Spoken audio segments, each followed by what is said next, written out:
Hey, what's going on, guys? It's your boy Fano here, and today we're going to be taking a look at the CSGO skins that I think you should be avoiding at all costs. I personally tend to stay away from these skins when it comes to trading, when it comes to selling, investing, you name it. So without any further ado, let's get started. And the first tier or rank of skins that we're going to be taking a look at are the hard to sell skins. Those includes like very uncommon, underrated CSGO skins that are like old. For example, like an AK-47 Jet Set, factory new, minimal wear, pretty hard to sell for a good price. Now, that's not to say that you can't make profit from this skin if you invest. That's not true, but generally speaking, it's a hassle to try to sell. And if you compare it to some other CSGO skins and stickers, like this skin is nowhere near the level of investment as some of the other items you could be taking a look at. And this doesn't just go for the Jet Set, it goes for any skin that, you know, doesn't look the best, isn't very popular among people, and they're just cheaper, better looking skins out there. Another category to take a look at are skins that cannot be used in trade-ups. For example, the MP9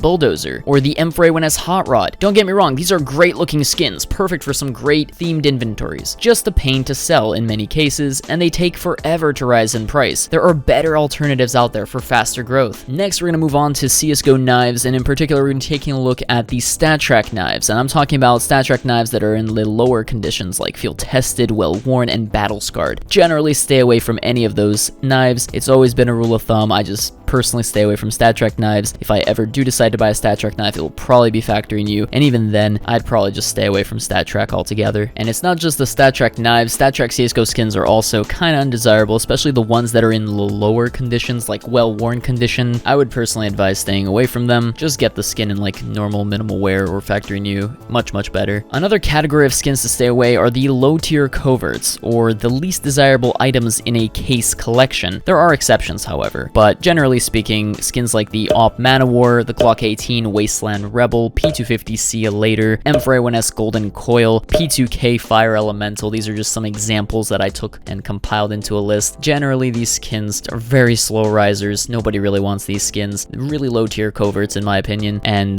yeah, I just stay away from them personally. When it comes to investments, I want to make that clear. You can totally purchase any of the skins listed in this video. I'm just staying away from them from an investments perspective. From a growth perspective, these skins are technically generally slower growers than some of the more traditional investments that I usually, you know, talk about on this channel. And then speaking of like low tier skins, let's take a look at some of the lower tier unknown and uncommon collections. So for example, alpha collection skins, like the consumer grades, industrial grades, and mil specs of those collections. I would personally stay away from those skins. Mirage collection skins, consumer grades, industrial grades, and mil specs from Mirage, generally very slow growers. The skins themselves don't look very good, so don't let the price or the supply dictate your purchasing habits on these collections, because, you know, it's at the end of the day, if you can't resell it for, you know, a higher price than what you paid for, it's just not worth it. Basically, if the skin doesn't look good, and if you wouldn't use the skin, what makes you think somebody else would use that skin and would pay more than you for that skin? But those are just my thoughts and opinions about CSGO skins in general and what I invest in. Let me know what you guys think in the comment sections below. What kind of CSGO skins do you stay away from? Do you personally avoid? That's about all I had for this video, guys. So until next time, this is Fano, signing out.